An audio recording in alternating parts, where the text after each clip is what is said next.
গোপন সূত্রের ভিত্তিতে ওসি বিশালগড় ওনার সোর্স ইনফরমেশন অনুযায়ী উনি একটা রেড করেছেন।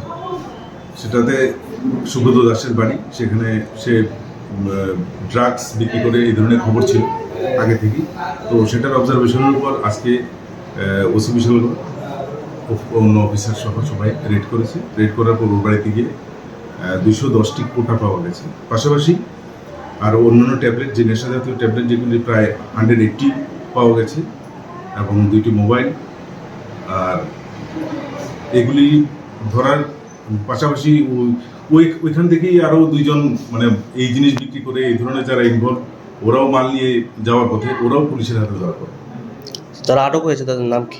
তাদের নাম প্রসেনজিৎ দাস, বাড়ি ইস্ট লক্ষ্মীবিল, আরেকজন বিদ্যুৎ সরকার, ওনার বাড়ি মধ্য লক্ষ্মীবিল।